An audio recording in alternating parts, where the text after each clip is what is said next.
વિદ્યાર્થી મિત્રો, ગયા લેક્ચરમાં આપણે સ્વાધ્યાય 1.1ના એક્ઝામ્પલ્સ જોઈ ગયા. હવે યુક્લિડની ભાગ પ્રવિધિનો ઉપયોગ કરી ગુસા કેવી રીતે મેળવી શકાય એ તો આપણે જોઈ ગયા, પણ એના માટે તો જે સમજૂતી જોઈ ગયા, પણ એના માટે લખાણ કેવી રીતે લખવું એ ખૂબ મહત્ત્વનું છે. અહીંયા આપણે જોઈએ કે યુક્લિડની ભાગ પ્રવિધિથી ગુસા શોધો 336 અને 54. તો અહીંયા આપણે કહી શકીએ કે અહીં 336 ગ્રેટર ધેન 54. તો માટે તો એ ઇક્વલ ટુ 336 અને બી ઇક્વલ ટુ 54 લઈ યુક્લિડની ભાગ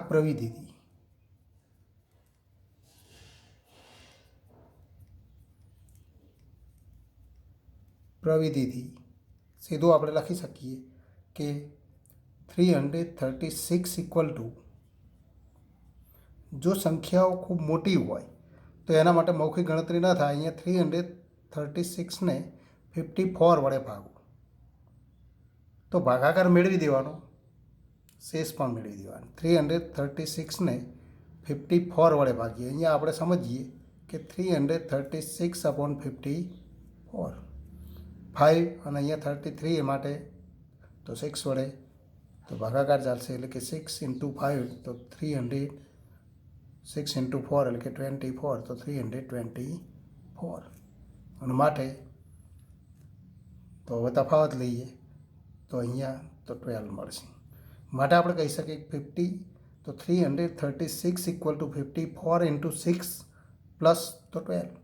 તો યુક્લિડની ભાગ પ્રવિધિથી આપણે લખી શકીએ 336 ઇક્વલ ટુ 54 × 6 પ્લસ તો 12. તો આ સ્ટેપ 1 છે. તો અહીંયા આપણે લખી શકીએ સ્ટેપ 1.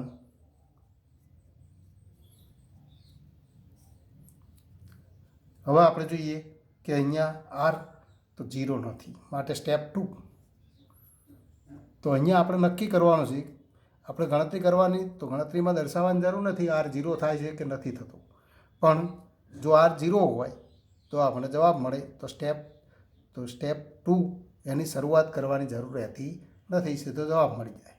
પણ બીજું સ્ટેપ તો ફરી આપણે કહી શકીએ કે તો ફરી 54 અને 12, અહીંયા તો જે ભાજક હતો એ ભાજક અને શેષ એ બંનેને ફરી તો એના ઉપર યુક્લિડની ભાગ પ્રવિધિનો ઉપયોગ કરતા. તો અહીંયા આપણે કહી શકીએ 54 અને 12 માટે, તો આ બે સંખ્યાઓ માટે યુક્લિડની પ્રવિધિથી તો આપણે કહી શકીએ તો ફરી 12, તો 54ને 12 વડે ભાગો તો 12 × 4 એટલે કે 48 અને પ્લસ 6, માટે આપણે કહી શકીએ 54 ઇક્વલ ટુ તો 12 × 4 એટલે કે 48 પ્લસ તો 6. તો ફરી આપણે જોઈ શકીએ છીએ કે અહીંયા તો આર ઇક્વલ ટુ 6, ફરી 0 નથી, તો સ્ટેપ 3. તો ત્રીજા સ્ટેપનો ઉપયોગ કરો. ફરી તો બે સંખ્યાઓ કઈ, તો 12 અને 6. તો 12 અને તો શેષ તરીકે મળતી સંખ્યા 6 માટે તો યુક્લિડની પ્રવિધિથી તો ફરી આપણે લખી શકીએ કે તો 6 દ્વારા 12 વિભાજ્ય, માટે તો 12 ઇક્વલ ટુ 6 × 2 પ્લસ 0. આરની કિંમત 0 મળે. અને માટે આપણે કહી શકીએ માટે તો અહીંયા ભાજક કયો છે 6, માટે 6 એ આપેલી બે સંખ્યાઓ એટલે કે 336 અને 54 નો ગુરુત્તમ સામાન્ય અવયવ એટલે કે ગુસા. તો આટલું આપણે લખાણ લખવું જોઈએ, અને એના માટે દરેક વખતે આપણે આટલી ગણતરી કરતા જઈશું. હવે આપણે આગળ વધીએ. અંગણિતનું મૂળભૂત પ્રમેય.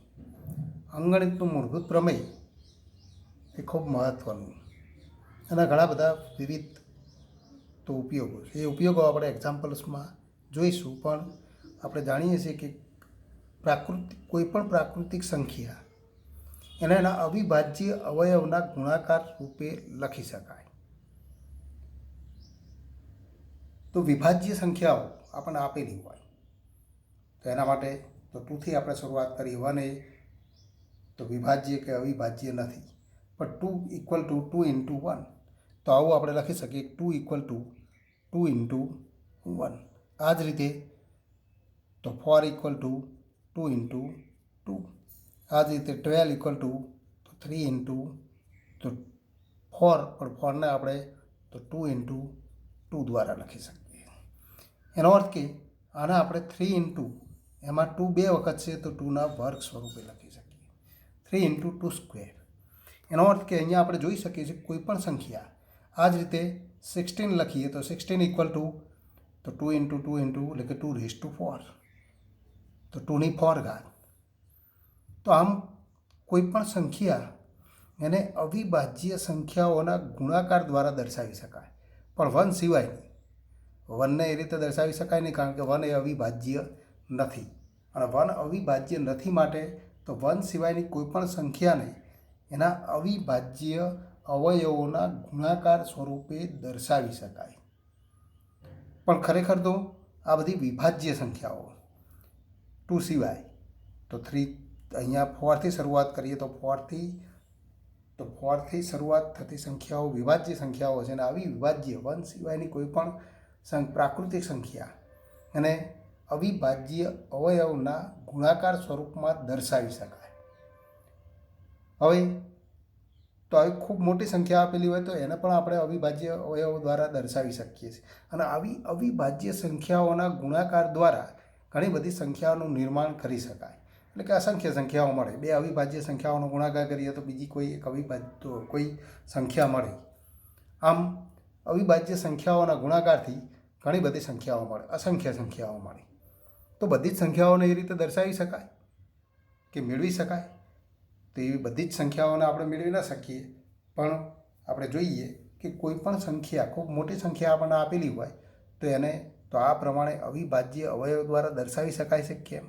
અને એવું મળતું નિરૂપણ જો એમાં ક્રમ ધ્યાનમાં ન રાખવામાં આવે, એટલે કે અહીં 12ને આપણે 3 ઇન્ટુ 2 ઇન્ટુ 2, તો એના આપણે ગુણાકાર સ્વરૂપે ઘણા બધા સ્વરૂપે લખી શકીએ. 2 પ્રથમ ક્રમે લખીએ તો 2 ઇન્ટુ 3 ઇન્ટુ 2, એ જ રીતે 3 અંતિમ ક્રમે લખીએ તો 2 ઇન્ટુ 2 ઇન્ટુ 3. પણ મૂળભૂત રીતે ગુણાકાર માટે ક્રમના નિયમનું પાલન થતું હોવાથી તો એને અસંખ્ય સ્વરૂપ, તો અહીં જુદા જુદા ઘણા બધા સ્વરૂપમાં દર્શાવી શકાય, પણ એ બધા સ્વરૂપ મૂળભૂત રીતે કેવા છે? એક સમાન. એનો અર્થ કે કોઈ પણ સંખ્યા, પ્રાકૃતિક સંખ્યાને અવિભાજ્ય અવયવોના ગુણાકાર સ્વરૂપે જો ક્રમ ધ્યાનમાં રાખવામાં ન આવે તો અનન્ય સ્વરૂપે દર્શાવી શકાય. હવે આપણે જોઈએ કે કોઈ તો મોટી સંખ્યા લઈએ. અહીંયા આપણને ઉદાહરણમાં આપેલી છે કે 2760. તો એને તો અહીંયા અવિભાજ્ય અવયવના ગુણાકાર સ્વરૂપે દર્શાવાય. 32,760 ને અવિભાજ્ય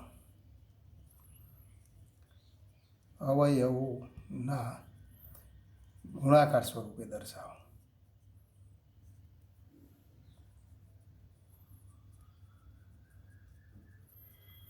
તો અહીંયા આપણે અહીંથી શરૂઆત કરીએ કે અને અવયવો આપણે અહીંયા લખીશું. તો અહીંયા આપણે જોઈએ કે 32,760 આના આપણે અવયવો મેળવવા.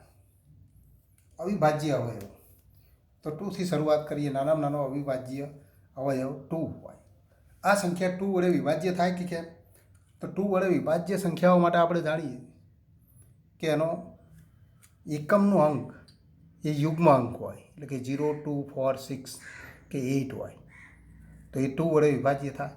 એ જ રીતે 3 વડે વિભાજ્ય સંખ્યાઓ માટે તો કોઈ પણ સંખ્યાના અંકોનો સરવાળો જો 3 વડે વિભાજ્ય હોય તો એ સંખ્યા 3 વડે વિભાજ્ય થાય.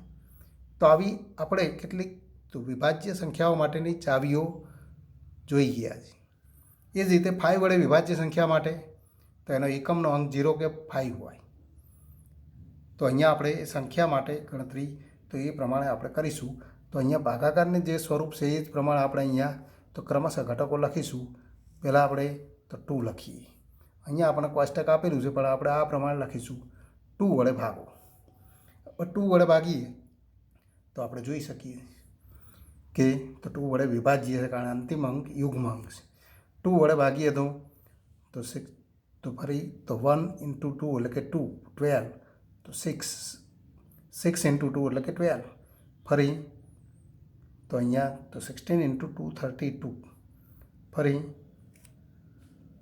તો 0 0 આપણને મળે 7 તો 7ને ફરી નીચે ઉતારીએ તો આપણને કિંમત મળે 2 × તો 3 એટલે કે 6 1 તો 16 16ને 2 વડે ભાગો તો 8 અને 0 તો 0. આ પ્રમાણે આપણે 2 વડે ભાગી શકીએ. ફરી આ સંખ્યા જોઈએ તો 2 વડે તો વિભાજ્ય તો ફરી 2 વડે ભાગો. 2 વડે ભાગીએ તો 8 × 2 એટલે કે 16 ફરી તો 3 ઉતારીએ તો 8 × 1 તો 2 1 મળે તો 18 તો ફરી 2 × 9 એટલે કે 16 ફરી તો 2 મળે 20 9 × 2 18. અહીંયા આપણને કઈ કિંમત મળે છે તો અહીંયા આપણે 2 × 1 તો 2 18 મળે તો 9 × 2 18 તો 0 મળે ફરી 0 તો 0. તો આ પ્રમાણે ત્રીજી સંખ્યા મળી.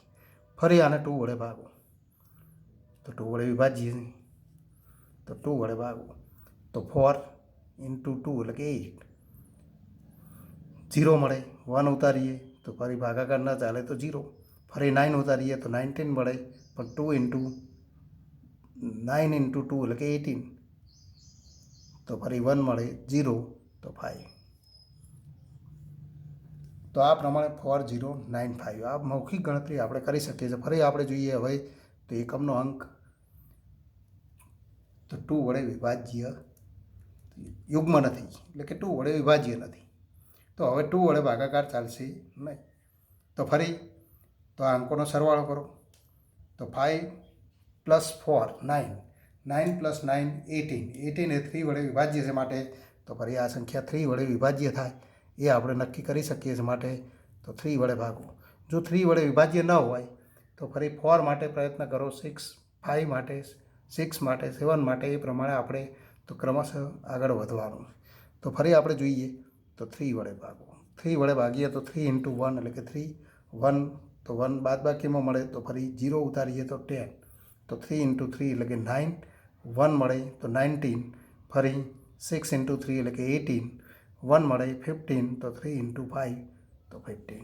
આ પ્રમાણે આપણે મૌખિક ગણતરી કરી શકીએ છીએ. ફરી જોઈએ કે આ 3 વડે વિભાજ્ય થશે કેમ તો 3 તો ફરી સરવાળો કરો 3 + 1 એટલે કે 4 + 5 9 + 6 તો 15 અને 15 એ તો 3 વડે વિભાજ્ય માટે આ 3 વડે વિભાજ્ય થશે તો ફરી 3 વડે ભાગો તો 4 × 3 એટલે કે 12 1 તો 16 તો 3 × 5 15 1 મળે તો 3 × 5 તો 15. હવે આપણે જોઈએ સરવાળો કરો 14 એ 3 તો 3 વડે વિભાજ્ય નથી. સરવાળો 14 થાય 10 + 4 તો 14 હવે 3 વડે વિભાજ્ય નથી. પણ ફરી આપણે જોઈએ એકમનો અંક 5 છે માટે 5 વડે વિભાજ્ય છે તો 5 વડે ભાગો તો 5 વડે ભાગો તો 5 × 9 તો 45 ફરી 5 તો ફરી 0 0 મળે તો 5 ઉતારીએ તો 5 × 1 તો આપણને 91 મળી. 91 માટે તો ફરી આપણે જોઈએ કે 9 + 1 10 અથવા એકમનો અંક તો એકમનો અંક 0 કે 5 નથી માટે 5 વડે વિભાજ્ય નથી. તો હવે ગણતરી કરો 6 વડે વિભાજ્ય થાય તો 6 વડે પણ વિભાજ્ય નથી. 7 વડે વિભાજ્ય થાય કેમ તો 7 વડે વિભાજ્ય તો 7 વડે ભાગો તો 7 વડે ભાગતા તો આપણે જોઈ શકીએ છીએ 13 × 7 એટલે કે 91 તો માટે અંતિમ અવયવ આપણને 13 મળે તો માટે તો હવે 13 એ 13 વડે વિભાજ્ય છે. અહીંયા પણ 13 લખો તો અંતિમ ઘટક 1 લખી દો તો આ તેના અવયવીકરણ મળે અથવા આને અંતિમ ઘટકને ગુણાકાર સ્વરૂપે લખો તો પણ વાંધો નથી. આપણી ટેક્સ્ટબુકમાં અહીંયા અંતિમ ઘટક આ સ્વરૂપે આપેલું. જો એ અવિભાજ્ય હોય તો આ બધાનો ગુણાકાર એ તો આનું અવયવીકરણ થાય એટલે કે માટે તો માટે આપણે લખી શકીએ 30,760 અને ઇક્વલ ટુ તો 2 ઇન્ટુ 2 ઇન્ટુ 2 3 વખત તો 2, ત્યારબાદ 3 ઇન્ટુ 3, ત્યારબાદ તો ઇન્ટુ 5 ઇન્ટુ 7. એને આપણે આ પ્રમાણે પણ લખી શકીએ કે 2 cube into 3 square into 5 into 7. તો આ એનું અવિભાજ્ય અવયવીકરણ. અને આ અવિભાજ્ય અવયવીકરણમાં દરેક ઘટક એટલે કે દરેક સંખ્યા એ અવિભાજ્ય સંખ્યાઓ, એકની એક અવિભાજ્ય સંખ્યા એકથી વધુ વખત એમાં હોઈ શકે. આમ કોઈપણ સંખ્યાને આ રીતે કોઈપણ સંખ્યાને એના અવિભાજ્ય અવયવના ગુણાકાર સ્વરૂપે દર્શાવી શકાય. અને આવું મળતું નિરૂપણ જો એમાં ક્રમ તો ધ્યાનમાં રાખવામાં ન આવે તો એ અનન્ય થાય. એ પ્રમેયને આપણે તો અહીંયા તો અંકગણિતનું મૂળભૂત પ્રમેય કહીશું. તો એ અંકગણિતનું મૂળભૂત પ્રમેય, અને આ અંકગણિતના મૂળભૂત પ્રમેય ઉપરથી આવા અવિભાજ્ય અવયવીકરણ ઉપરથી તો કોઈપણ સંખ્યા માટે એનો તો ગુસા એટલે કે ગુરુત્તમ સામાન્ય અવયવ જે આપણે તો યુક્લિડની ભાગ પ્રવિધિથી મેળવી ગયા. આ બીજી રીત આપણને મળે કે તો ગુસા મેળવી શકાય અને લઘુત્તમ સામાન્ય અવયવી, અહીંયા આપણે ટેક્સ્ટબુકમાં અવયવ લખેલું છે, અવયવી આવે એટલે કે લઘુત્તમ સામાન્ય અવયવી, તો એ પણ મેળવી શકાય. તો એના માટે આપણે આગળ ગણતરી જોઈએ. તો હવે આપણે પ્રમેય જોઈએ કે અંકગણિતનું મૂળભૂત પ્રમેય કે દરેક વિભાજ્ય સંખ્યાને એના અવયવોના ક્રમને અવગણીને તો એના અવિભાજ્ય અવયવોના એટલે કે એના અવિભાજ્ય સંખ્યાઓના ગુણાકાર સ્વરૂપે અનન્યપણે દર્શાવી શકાય અથવા લખી શકાય. તો એને ગુણાકાર સ્વરૂપે અનન્યપણે દર્શાવી શકાય. અહીંયા આપણે જોઈ શકીએ છીએ કે તો 32,760 એને 2 cube into 3 square into 5 into 7, અથવા આપણે એને બીજા સ્વરૂપમાં લખીએ. અહીંયા આપણે લખીએ કે 32,760 તો એને આવા સ્વરૂપમાં પણ લખી શકાય કે 3 સ્ક્વેર ઇન્ટુ 5 ઇન્ટુ 7 ઇન્ટુ તો 2 ક્યુબ. આ એનું બીજું નિરૂપણ. પણ જો આ ક્રમ અવગણવામાં આવે તો એ મળતું નિરૂપણ કેવું થાય તો એક સમાન જ થાય. અને માટે આપણે કહી શકીએ કે દરેક વિભાજ્ય સંખ્યાને એના અવયવોના ક્રમને અવગણીએ તો અવિભાજ્ય અવયવોના ગુણાકાર સ્વરૂપે અનન્ય રીતે લખી શકાય. તો આ તો એક મહત્ત્વનું પ્રમેય. અને આ પ્રમેયથી તો હવે ગુરુત્તમ તો સામાન્ય અવયવ એનો તો આપણે અર્થ જોઈ ગયા. તો લઘુત્તમ સામાન્ય અવયવી LCM એટલે કે list common multiple. List common multiple. List એટલે કે નાનામાં નાનું, કોમન એટલે કે સામાન્ય, મલ્ટિપલ એટલે કે ગુણક. અહીંયા લઘુત્તમ સામાન્ય અવયવી એટલે કે ગુણક. તો એ અર્થ આપણે તો જોઈએ. તો આપણે અગાઉના ધોરણમાં આનો અભ્યાસ કરી ગયા છીએ. લઘુત્તમ સામાન્ય અવયવી જેને આપણે લસા કહીએ અને ટૂંકમાં લખાય લઘુત્તમ સામાન્ય અવયવી જેને આપણે LCM, એના માટે ટૂંકું નામ ઇંગ્લિશ શબ્દ છે લિસ્ટ કોમન મલ્ટિપલ. લિસ્ટ એટલે કે નાનામાં નાનું, કોમન સામાન્ય અવયવ, મલ્ટિપલ એટલે કે ગુણક. કોઈપણ સંખ્યા માટે બે સંખ્યાઓનો તો લસા કેવી રીતે મેળવી શકાય એ પણ આપણે અગાઉના ધોરણમાં જોઈ ગયા. પણ અહીંયા આપણે તો આ લઘુત્તમ સામાન્ય અવયવી અને તો ગુરુત્તમ સામાન્ય અવયવ બે સંખ્યાઓ આપણને આપેલી હોય તો એના માટે લસા અને ગુસા અંકગણિતના મૂળભૂત પ્રમેયથી આપણે મેળવી શકીએ. કોઈ પણ બે સંખ્યાઓ લઈએ. અહીંયા ઉદાહરણ આપણને આપેલું છે કે 6 અને 20નો ગુસા અને લસા શોધો. ઉદાહરણ દ્વારા આપણે સમજીએ અને બે સંખ્યાનો ગુસા અને લસા કેવી રીતે તો વ્યાખ્યાયિત કરી શકાય એના માટેની વ્યાખ્યા આપણે સમજીએ કે તો ઉદાહરણ તો આ પહેલો ઉપયોગ છે અંકગણિતના મૂળભૂત પ્રમેયનો કે અવિભાજ્ય અવયવીકરણની પદ્ધતિથી.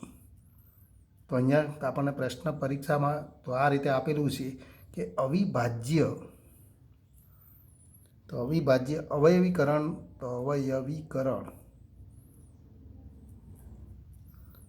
થી અથવા અવયવીકરણ પદ્ધતિથી 6 અને 20નો ગુસા અને લસા મેળવો.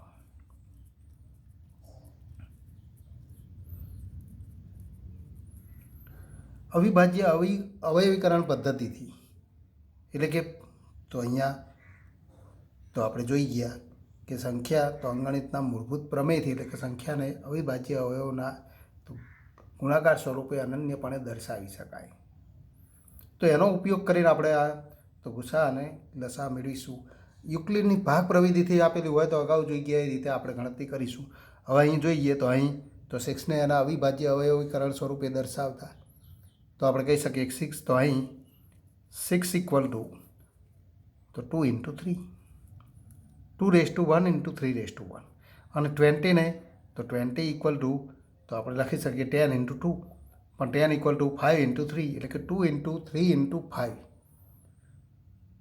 અહીંયા એટલે 2 × 2 × 5 તો 5 4 × 5 તો 2નો વર્ગ તો આપણે લખી શકીએ 2 × 2 × 5. તો એના આપણે ઘાત સ્વરૂપે લખીએ તો 2 ઘાત × 5. તો આ પ્રમાણે બંને સંખ્યાઓને અવિભાજ્ય અવયવના ગુણાકાર સ્વરૂપે દર્શાવી દો. આ બંને ગુણાકાર સ્વરૂપે આપણે દર્શાવી દઈએ તો હવે તો ગુસા કેવી રીતે મેળવી શકાય. તો ગુસા એ તો આપણે લખી શકીએ ગુરુત્તમ સામાન્ય અવયવ. તો આ બંને સંખ્યાના અવિભાજ્ય અવયવીકરણમાં રહેલા સામાન્ય અવિભાજ્ય અવયવના નાનામાં નાના ઘાતાંકવાળા પદોનો ગુણાકાર. એટલે કે તો આ બંને સંખ્યામાં રહેલા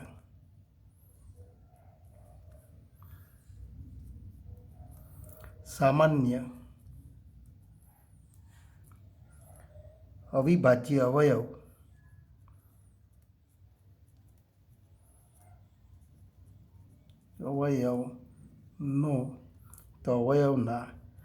નાનામાં નાના ઘાતાંકવાળા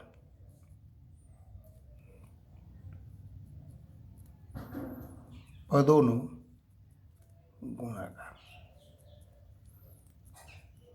એનો અર્થ કે અહીંયા ગુરુત્તમ સામાન્ય અવયવ આપણે મેળવવો હોય તો આપણે મેળવી શકીએ કેવી રીતે. તો બંને સંખ્યાઓ આપણને અહીંયા આપેલી. આ બંને સંખ્યાઓ આપણી પાસે નજર સમક્ષ છે. અહીંયા આપણે જોઈએ કે બંનેમાં સામાન્ય હોય એવા અવયવ તો 2 એક જ. તો 2નો અહીંયા એકથી વધુ હોય તો એ બધા જ અવયવ લેવાના. સામાન્ય હોય એકથી વધુ અવયવ તો બંને સંખ્યામાં રહેલા સામાન્ય અવિભાજ્ય અવયવ એના નાનામાં નાના ઘાતાંકવાળા પદોનો ગુણાકાર. પણ અહીંયા એક જ અવયવ સામાન્ય છે 2 અને એનો નાનામાં નાનો ઘાત કયો છે 1 માટે આપણે કહી શકીએ 2⁻1 એટલે કે ઇક્વલ ટુ તો 2. 6 અને 20 એનો તો ગુરુત્તમ સામાન્ય અવયવ તો 2 થાય અને લઘુત્તમ સામાન્ય અવયવી તો એ મેળવવા માટે તો એના માટે પણ આ જ રીતે વ્યાખ્યા મળે. બંને સંખ્યામાં રહેલા સામાન્ય નહીં પણ પ્રત્યેક અવિભાજ્ય અવયવ તો બંને સંખ્યામાં રહેલા તો પ્રત્યેક અવિભાજ્ય અવયવ અહીંયા 2 3 અને 5 તો અવિભાજ્ય અવયવ તો એના મોટામાં મોટા ઘાતાંકવાળા પદોનો ગુણાકાર. તો આપણે કહી શકીએ બંને સંખ્યામાં રહેલા ભિન્ન શબ્દ લખો કે તમામ તો રહેલા તમામ અવિભાજ્ય અવયવના મોટામાં મોટા મહત્તમ ઘાતવાળા એટલે કે મોટામાં મોટા ઘાતવાળા પદોનો ગુણાકાર. મોટામાં મોટી ઘાતવાળા પદોનો ગુણાકાર. પદો એટલે કે અવયવ. અહીંયા આપણે અવયવ લખીશું. અહીંયા આપણે જોઈ શકીએ છીએ કે કઈ તો મોટામાં મોટી ઘાત છે. તો અહીંયા જો 2, 3 અને 5, તો પહેલાં આપણે ભિન્ન ઘટકો જેટલા તમામ ઘટકો મળે એ લખી દઈએ 2, 3 અને 5. હવે 2ની મોટા મોટી ઘાત કઈ છે તો 2નો વર્ગ. 3ની કઈ છે તો 1 અને 5ની પણ 1. તો માટે 2 સ્ક્વેર ઇન્ટુ 3 ઇન્ટુ 5 એટલે કે તો 4 ઇન્ટુ 3 ઇન્ટુ 5, 4 ઇન્ટુ 3 એટલે કે 12 ઇન્ટુ 5 તો 60. તો માટે આપણે કહી શકીએ કે 2 અને તો 6 અને 20 એનો તો લસા 60 અને ગુસા તો 2 મળે. તો આ બીજી પદ્ધતિ છે કે જેના દ્વારા આપણે તો ગુસા અને લસા મેળવી શકીએ. તો આપણે જોઈ ગયા કે 6 અને 20. તો અહીં આપણે જોઈ ગયા કે 6 અને 20નો ગુસા તો 2 અને લસા લઘુત્તમ સામાન્ય અવયવી તો લસા 60. અહીંયા ગુસા લસા અને બંને સંખ્યાઓ એના વચ્ચે પણ કંઈક સંબંધ આપણે જોઈ શકીએ કે 6 અને 20 તો એનો ગુણાકાર કરીએ અને 2 અને 60 તો એનો ગુણાકાર કરીએ, બંને સમાન મળે. એનો અર્થ કે આપેલી બંને સંખ્યાઓ તો કોઈ પણ બે સંખ્યાઓ આપણને આપેલી હોય તો આપેલ તો વાસ્તવિક સંખ્યાઓ એટલે કે અહીંયા તો ધન પૂર્ણાંક સંખ્યાઓ તો આપેલ પૂર્ણાંક સંખ્યાઓ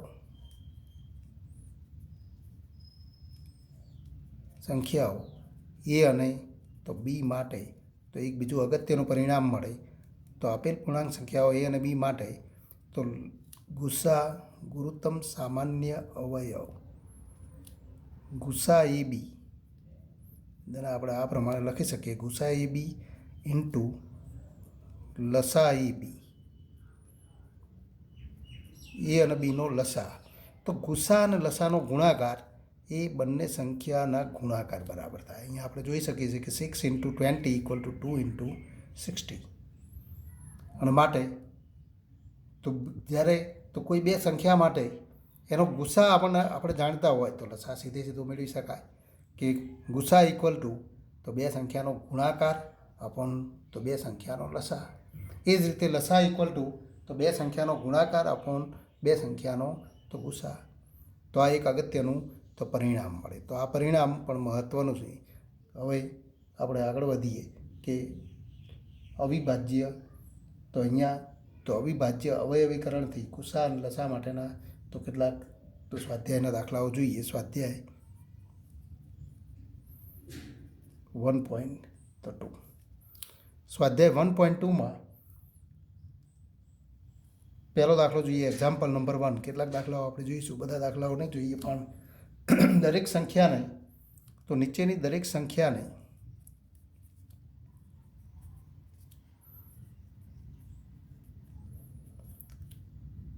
અવિભાજ્ય અવયવોના ગુણાકાર સ્વરૂપે દર્શાવો.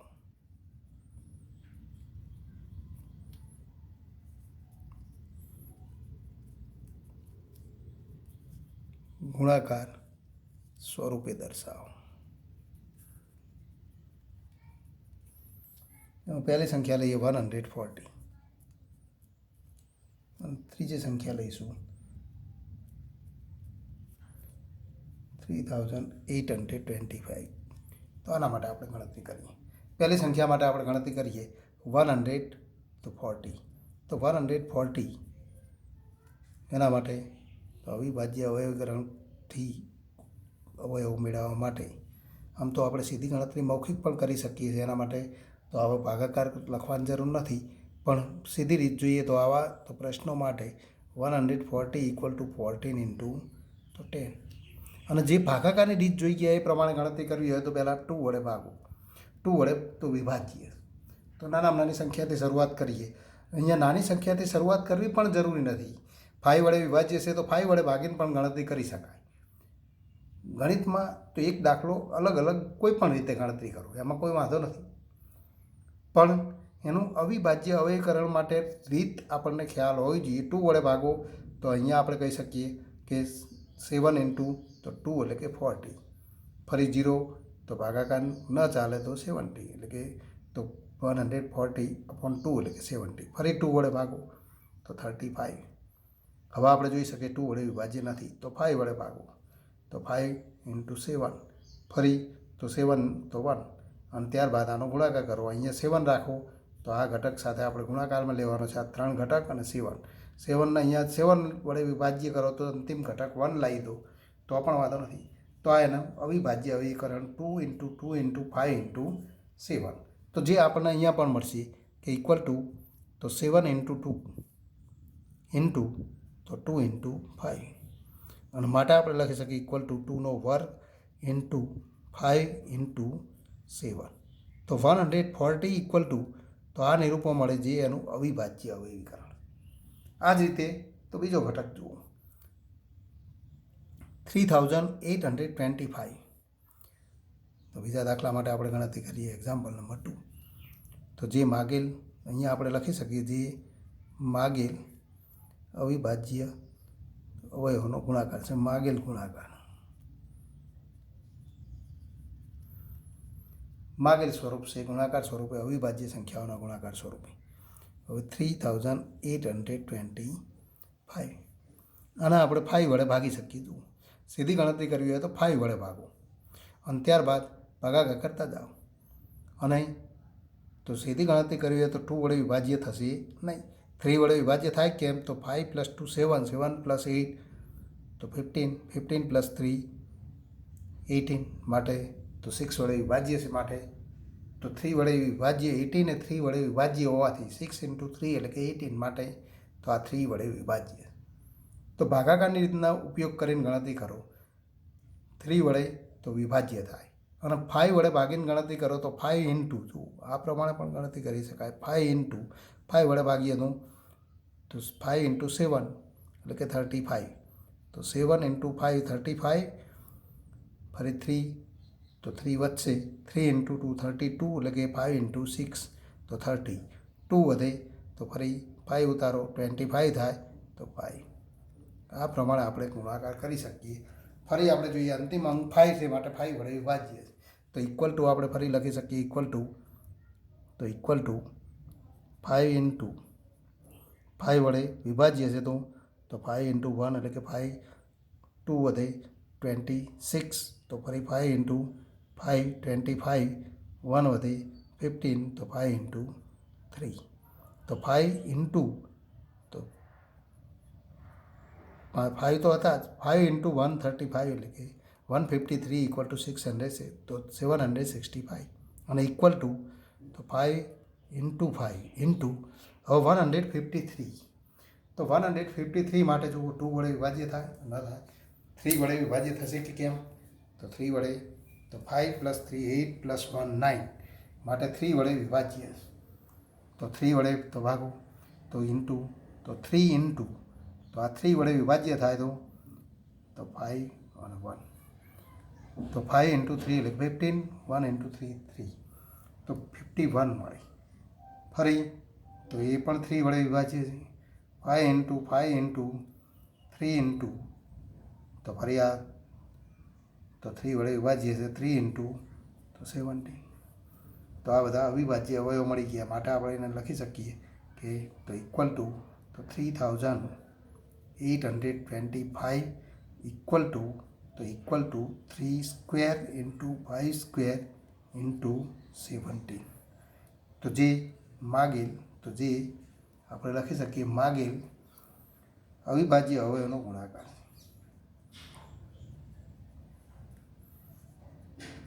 અવયવનો ગુણાકાર. તો આમ કોઈ પણ સંખ્યાને આપણે આ રીતે અવિભાજ્ય અવયવોના ગુણાકાર સ્વરૂપે દર્શાવી શકીએ. 2 થી વધુ સંખ્યાઓના માટે પણ એટલે કે 3 સંખ્યાઓ માટે પણ અવિભાજ્ય અવયવની રીતે ગુસા અને લસા મેળવી શકાય. તો અવિભાજ્ય અવયવની રીતે ગુસા અને લસા શોધો. 3 સંખ્યાઓ આપણને આપેલી 12, 15 અને 21. તો અહીં આપણે લખી શકીએ અહીં તો 12 ઇક્વલ ટુ તો 12ને તો અવિભાજ્ય અવયવોના ગુણાકાર સ્વરૂપે લખો 2 ઇન્ટુ 6 પણ 6 ઇક્વલ ટુ 3 ઇન્ટુ તો 2 એટલે કે 2 ઇન્ટુ 2 ઇન્ટુ 3 2 ઇન્ટુ 3 એટલે કે 2નો વર્ગ ઇન્ટુ 3. એ જ રીતે 15 તો 15 માટે તો તથા તો 15ને પણ એ રીતે તો અવિભાજ્ય અવયવ સ્વરૂપે લખવું તો 3 ઇન્ટુ 5 અને એના આપણે આ પ્રમાણે અહીંયા પણ લખીશું 3 ઇન્ટુ 5. હવે 21 તો 21 એટલે કે 3 ઇન્ટુ 7 અને ઇક્વલ ટુ અહીંયા આપણે 3 ઇન્ટુ ફરીથી લખીશું બંનેની ઘાત 1. તો માટે આપણે લખી શકીએ 12, 15 અને 21નો ગુસા મેળવવા માટે ત્રણેયમાં સામાન્ય હોય. ત્રણેયમાં સામાન્ય અવયવ જો આપણે જોઈ શકીએ છીએ માત્ર 3 અને એ 3ની ન્યૂનતમ ઘાત કઈ છે તો દરેકમાં 1 ઘાત માટે તો 3ની 1 ઘાત એટલે કે તો ઇક્વલ ટુ 3. અને આ જ રીતે તો 12 તો તથા લસા મેળવવો. તો આ ત્રણ સંખ્યાઓનો લસા. તો લસા મેળવવા માટે ગુસા અને લસા મેળવવા માટે તો ફરી લસામાં તો કેટલા અવિભાજ્ય અવયવો છે તો 2, 3, 5 અને 7. ભિન્ન અવયવો તમામ અવયવો કેટલા છે તો 2, 3, 5 અને 7. 4 ભિન્ન અવયવો.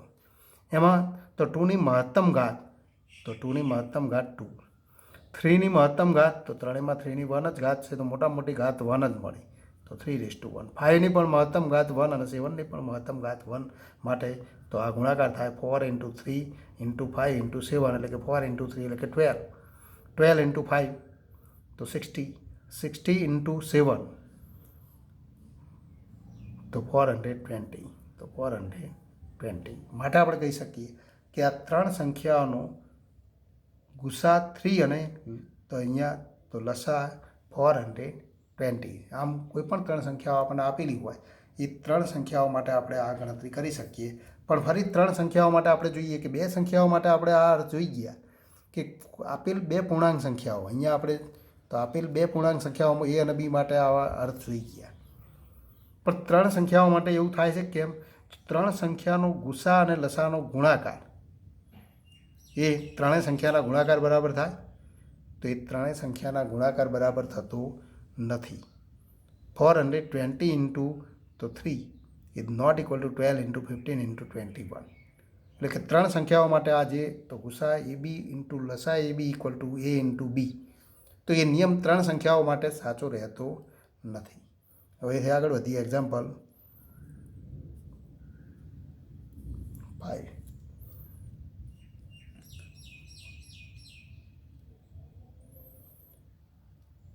કોઈક પ્રાકૃતિક સંખ્યા n માટે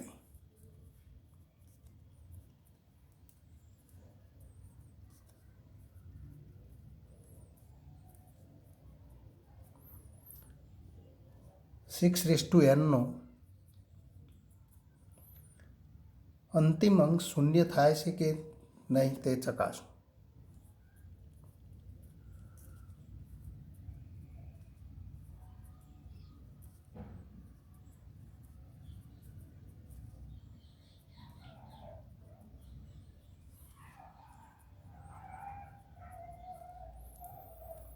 અહીંયા આપણે જોઈએ કોઈ પણ પ્રાકૃતિક સંખ્યા n કોઈ પણ પ્રાકૃતિક સંખ્યા હોય તો 6ની n ઘાત એનો અંતિમ અંક શૂન્ય ક્યારે થાય કે જ્યારે એનો એક અવયવ 10 હોય. એક અવયવ 10 હોય એનો અર્થ કે તો એના અવિભાજ્ય અવયવીકરણમાં 2 અને 5 બંને અવયવો હોય અને 2 અને 5 બંને અવયવો હોય ત્યારે તો એ સંખ્યા તો એ પ્રાકૃતિક સંખ્યા માટે અંતિમ અંક શૂન્ય હોઈ શકે. પણ અહીંયા આપણે જોઈએ કે 6:n તો એના અવિભાજ્ય અવયવીકરણમાં 2 અને 5 બંને તો અવયવ હોવા જોઈએ. તો અહીં આપણે કહી શકીએ કે 6:n અને ઇક્વલ ટુ તો 2 ઇન્ટુ 3:n અને ઇક્વલ ટુ 2ની n ઘાત ઇન્ટુ તો 3ની n ઘાત જે તો અવિભાજ્ય અવયવીકરણ જે તેનું અવિભાજ્ય અવયવીકરણ જેમાં 2 તો અવયવ છે પણ તો જેમાં 2 અવયવ તરીકે મળે પરંતુ 5 તેનો અવયવ નથી. આથી આપણે કહી શકીએ આથી આપણે કહી શકીએ કે 6n નો અંતિમ અંક શૂન્ય થઈ શકે નહીં. તો આથી 6n નો અંતિમ અંક શૂન્ય હોઈ શકે નહીં.